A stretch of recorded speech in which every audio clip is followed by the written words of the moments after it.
मित्रांनो, मी आज माझ्या शेतामध्ये आलेलो आहे। मी हा ब्लॉग बनवत आहे। याच्यामध्ये मला शेतकऱ्यांना एक मेसेज करायचा आहे, एक संदेश द्यायचा आहे। मित्रांनो, आपण सर्वजण शेतकरी आहोत। आपण आपली शेती पिकवतो, दिवस रात्र त्याच्यामध्ये झगडतो आणि ते पीक आपण व्यापाऱ्यासमोर नेऊन मांडतो आणि व्यापाऱ्यासमोर नेऊन मांडल्यावरती हे व्यापारी आपल्या पिकाची किंमत ठरवतात। तोपर्यंत आपण त्याला 8 महिने, 4 महिने, 12 महिने आपल्या शेतामध्ये राखलेलं असतं। आता हे पीक बघा, आता 2-3 दिवस जवळजवळ मागच्या पंधरवाड्यामध्ये, पूर्ण पंधरवाड्यामध्ये या ठिकाणी खूप सारा पाऊस झाला। त्यामुळे या ठिकाणी याची वाढ व्यवस्थित झालेली नाही आहे, पानं पिवळे पडलेली आहेत। असे जे स्ट्रोक्स आपण सहन करतो शेतीमध्ये, शेतीवरती येणारे जेवढे संकट असतील ते सर्व शेतकऱ्याला सहन करावे लागतात। 4-8 महिने त्याची जोपासना करत असताना त्याच्यावरती येणारे कीड असेल, त्यानंतर येणारे वारा, वादळ, पाऊस याच्यामुळे ते खराब होतं, त्याची किंमत खूप कमी होते, त्याच्यामधून येणारं जे उत्पादन आहे ते कमी होतं। जर उत्पन्न व्यवस्थित घडलं नाही तर शेतकऱ्याचा नफा कमी होतो।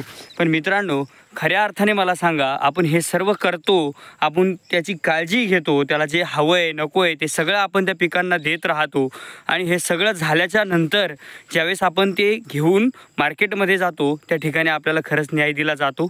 आज मी माझा कांदा घेऊन शेतामध्ये विकण्यासाठी गेलो होतो। सकाळी मार्केटला कांदा घेऊन गेल्यानंतर त्यांनी माझ्या कांद्याचे 5 भाग केले आणि प्रत्येक भागाला वेगवेगळा भाव। अरे, अंतिम कांदा माझा 2 रुपयांनी आणि हायेस्ट 12 रुपयांनी फक्त गेला। मी इतक्या दिवस त्याला सांभाळलं, 7 रुपयाने 2 गोण्या फक्त 12 रुपयांनी घेतल्या, बाकीच्या 7 रुपयाने, 2 रुपयाने, 4 रुपयाने, 8 रुपयाने। अरे, आपल्या मालाची किंमत इतकी कमी कशी असू शकते? अरे, त्यामध्ये खर्चसुद्धा निघत नाही रे मित्रांनो। आपण यासाठी संघटित होणं गरजेचं आहे। एवढं तळतळीनं मी का सांगतोय मित्रांनो, शेतकऱ्यांचं संघटन नाही आहे। आपण 10 रुपये, 5 रुपये याने विकलेला माल ही लोक, व्यापारी लोक 15-20 रुपयाने विकतात। मुळात त्यांची त्यामध्ये चूक नाही आहे, त्याच्यामध्ये चूक आपली आहे। आपण आपल्या मालाची किंमत ठरवत नाही आहेत, आपलं संघटन नाही आहे, आपण एक छत्री, एका छताखाली नाही आहेत, त्यामुळे हे होतं। मित्रांनो, खऱ्या अर्थानं शेतकऱ्याला एकत्र येण्याची गरज आहे। स्वाभिमानी शेतकरी संघटनेच्या माध्यमातून बच्चूभाऊ कडू जे काम करतायत त्याच्यामध्ये असेल, आपण कोणाचा राजकीय स्वार्थ बघू नये।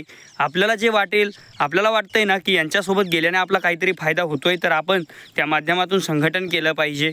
मित्रांनो, ह्या चॅनलच्या माध्यमातून असेल किंवा आणखीन कितीक माझे बांधव यूट्यूबला व्हिडिओ बनवतात आणि त्याच्या माध्यमातून ते शेतकऱ्यांना संघटित करतात। एक दिवस ह्या सर्व चॅनल्सच्या माध्यमातून आपण सर्वजण संघटित होऊन कुठेतरी ह्या आपल्यावर होणाऱ्या जुलमाविरुद्ध आपण लढा उभा करणार आहोत।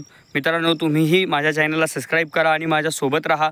आपण बघूयात काय करता येईल याच्यामध्ये, ते आपण करण्याचा 100% प्रयत्न करूयात। बच्चूभाऊ कडू आपल्यासोबत आहेत, त्याचबरोबर यामध्ये कार्य करीत असलेल्या शेतकरी संघटना आपल्यासोबत आहेत आणि याच्या माध्यमातून आपल्या पिकांना कसा जास्तीत जास्त भाव मिळवता येईल यासाठी आपण नक्कीच प्रयत्न करूयात। धन्यवाद।